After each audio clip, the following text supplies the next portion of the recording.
Meus irmãos e minhas irmãs, quando nós, lá no Evangelho de São João, no capítulo 13, no versículo 34, Jesus diz o seguinte: eu vos dou um novo mandamento, amai-vos uns aos outros, assim como eu vos amei.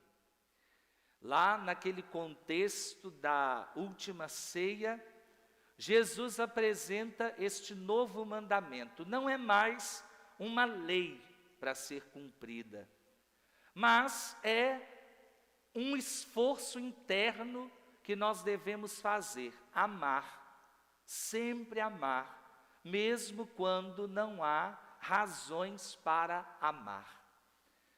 Se eu não consigo compreender esses mandamentos, ou esse mandamento novo que Jesus vem nos apresentar, fica difícil a gente apenas considerar a possibilidade de vivermos o que hoje o Evangelho nos pede.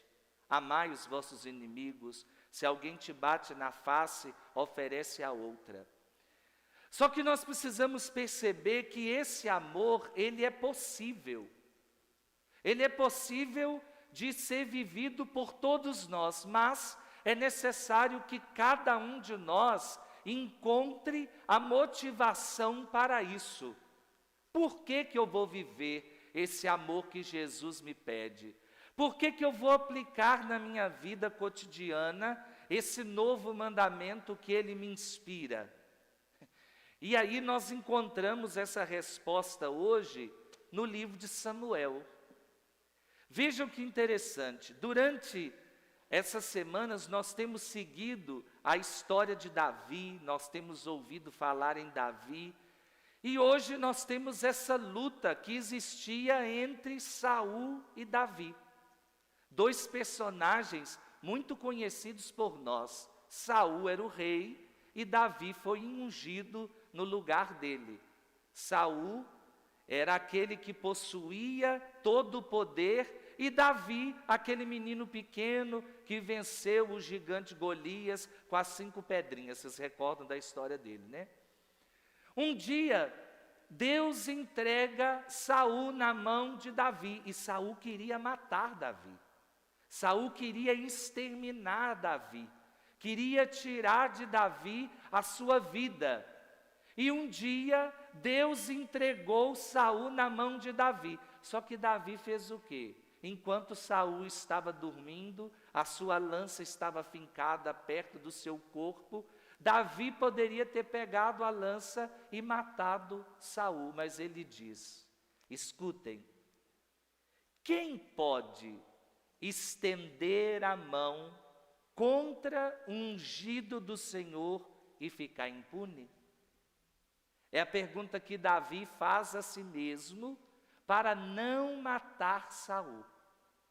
E essa pergunta nós podemos fazer a nós mesmos para podermos realizar isso que o Evangelho está dizendo para nós. Como eu posso estender a minha mão contra o ungido do Senhor e permanecer impune? Vocês devem ter ouvido muito isso, né?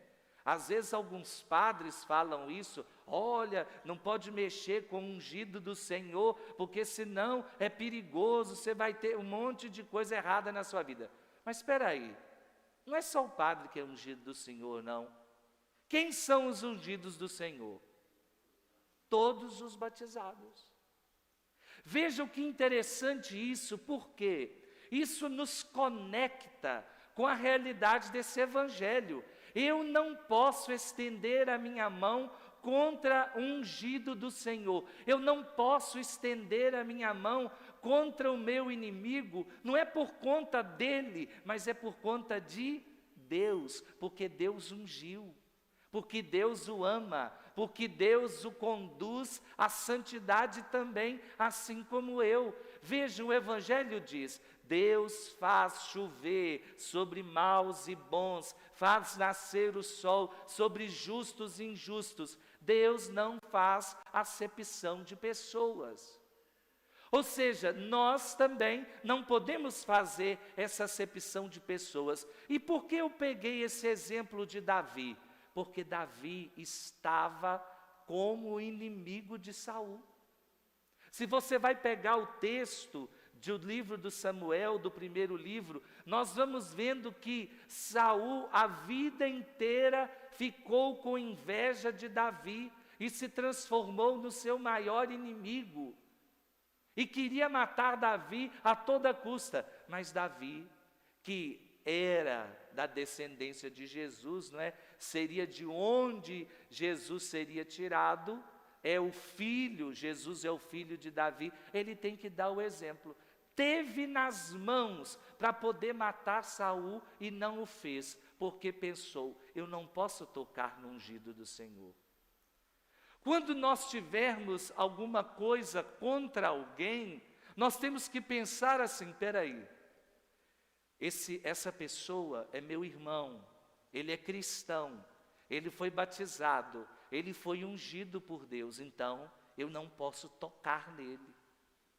Quando nós começamos a olhar a realidade da vida cristã nesse prisma, nós conseguimos suportar qualquer coisa que esteja contra nós. E aí eu pergunto para vocês, não é? Se alguém te dá uma bofetada na face e você oferta a outra face, o que você está fazendo? Pagando o mal com o bem. Quem te bate na cara e você oferece a outra face, quem é o vencedor na história? Quem te bateu ou você? Eu. Porque eu estou enfrentando o inimigo com amor. Irmãos e irmãs, talvez no nosso mundo hoje, isso para ser compreendido por nós é muito difícil. Mas se nós formos olhar, os vencedores são sempre aqueles que empregam amor. Por exemplo, se alguém tem alguma coisa contra mim e eu amo, eu estou dizendo àquele que tem algo contra mim, olha a horribilidade, ou seja, a sua atitude é horrível, o seu ódio é horrível, porque você me faz o mal e eu te pago com o bem. Mas no meio de nós já está disseminada a obra do demônio, que é, faça o bem, não olhe a quem, espera que o coice vem. Nós não temos esse ditado entre nós? Faça o bem, não olhe a quem, espera que o coice vem. Nós temos esse ditado entre nós, por quê? Porque nós já estamos contaminados com o vírus da vingança. Então Jesus, ele olha para nós hoje e diz, aqueles que fazem parte do número dos meus escolhidos, não querem vingança, mas amam. Basta a gente ver Jesus na cruz, aqueles que o crucificaram, o que ele diz? Pai, perdoa-lhes, porque eles não sabem o que estão fazendo. Eu preciso ter compaixão do meu irmão que é mau, porque ele ainda não descobriu a força do amor, ele ainda não descobriu a força da cruz, porque se eu não pensar assim, Jesus é um derrotado. Olha, se você pensar bem, e você não tiver fé, a cruz é a última palavra, porque a realidade da cruz, todo mundo, todo ser humano que tem racionalidade e que estuda a história vai saber, Jesus foi crucificado no ano 33. Na verdade existe até uma dificuldade histórica nisso, acham que foram no ano 38, mas isso aqui não entra na nossa reflexão. Ou seja, até a cruz é possível ir, então Jesus foi derrotado. O amor foi derrotado. Mas nós cremos que Jesus, ele ressuscitou. Olha, a resposta de Deus ao mal, que nós mesmos fizemos a Jesus, foi qual? vingança? Deus se vingou de nós? Não. Deus ressuscita Jesus e diz: olha, não é possível matar o amor. Não é possível destruir o amor. E se eu amo, ninguém me destrói, nem um tapa na cara me destrói, nem o roubar de mim me destrói, porque eu provo que eu sou maior e mais vitorioso do que aquele que pratica o mal. Parece estranho isso, mas se nós colocarmos a nossa vida diante das pessoas, ou nas situações que nós vivemos, você pode perceber, quem que é o vitorioso? Aquele que perdoa ou aquele que se vinga? Quem é o vitorioso? Claro que é aquele que perdoa. Quem é o vitorioso? Aquele que paga o mal com o mal ou aquele que paga o mal com o bem? É estranho a gente perceber que no Evangelho e na nossa vida espiritual, as coisas que parecem ser, não são. Porque aos olhos do mundo, aquele que tomou um soco é o perdedor. Mas se ele se levanta e se coloca diante do seu inquisidor ou do seu agressor, é ele que é o vencedor. Por que Jesus, naquela cena que nós temos, ele recebe um tapa na cara que arranca as suas barbas, ele oferece a sua face. E aí todos ficam assustados e dizem assim: de onde esse homem tira essa força? Porque se você se levanta diante de alguém que te faz o mal, as pessoas ficam assim: meu Deus, eu tentei destruí-lo, mas olha como ele cresce. Eu tentei matá-lo, mas olha como ele cresce. Eu tentei fazer o mal para ele, mas olha como ele cresce. Porque ele não tem coragem de tocar no ungido do Senhor. Não faz isso por conta do outro, mas faz isso por conta de Deus. E é isso que precisa ficar no nosso coração. Tudo que fizermos, temos que ter Deus como o nosso exemplo. Não é à toa que diz hoje o Salmo: o Senhor é indulgente, é favorável, é paciente, é bondoso e compassivo. Não nos trata como exigem nossas faltas, nem nos pune em proporção às nossas culpas. Vocês imaginam se Deus fosse nos punir de acordo com a nossa culpa? Nós estávamos todos destruídos. E por que Deus não faz isso? Porque Ele nos ama. E eu preciso me assemelhar a Deus. Eu preciso buscar essa semelhança. Quando nós somos criados à imagem e semelhança de Deus. Ou seja, eu preciso buscar essa semelhança, eu preciso reproduzir em mim essa imagem. Essa é a nossa vocação. Eu sei que muitos de vocês agora estão assim: essa conversa desse padre aí não agrada muito não, porque está indo contra tudo que eu aprendi. Desde a minha mãe, quando ela me disse assim: se você tomar um soco na escola e chegar aqui machucado, você apanha de novo. Você tem que bater em quem te bateu. Nós aprendemos isso. Nós aprendemos a pagar o mal com o mal. Por isso que São Paulo diz para nós: meus irmãos, ainda eu dou a vocês leite, porque vocês não são capazes de comer comida sólida. O que é isso? A nossa fé é uma fé ainda muito incipiente. A nossa fé, ela não toma conta da nossa vida por completo. Ainda a nossa fé, ela é vivida só dentro da igreja, mas ela precisa ganhar a nossa vida, precisa ganhar a nossa mente, precisa ganhar o nosso coração, precisa agir onde eu trabalho, precisa agir na minha família. Se eu não fizer isso, eu não vou me assemelhar a Deus. Porque Deus é quem? o Salmo 102 responde: como um pai, Deus se compadece de seus filhos. O Senhor tem compaixão dos que o temem. Sabem por quê? Hoje a gente paga o mal com o mal, porque nós perdemos um dom do Espírito Santo chamado temor de Deus. Nós precisamos pedir esse dom hoje ao Espírito Santo. Senhor, me dê temor de Deus. O que é temor de Deus? É não fazer nada que influencia ou que machuca o coração de Deus. E tocar no ungido do Senhor machuca o coração de Deus.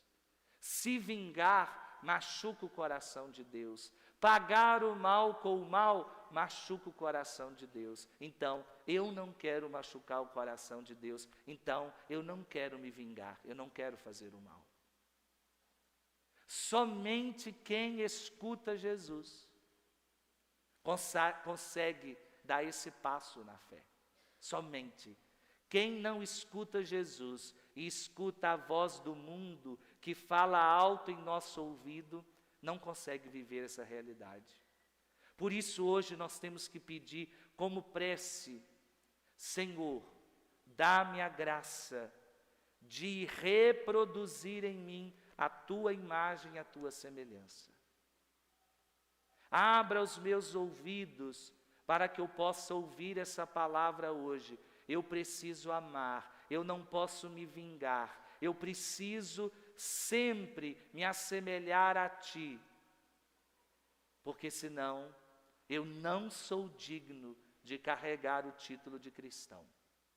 E não se esqueçam que todos os santos que foram mártires, todos, não se vingaram. Não tiveram uma palavra contra quem cometeu contra eles um infortúnio.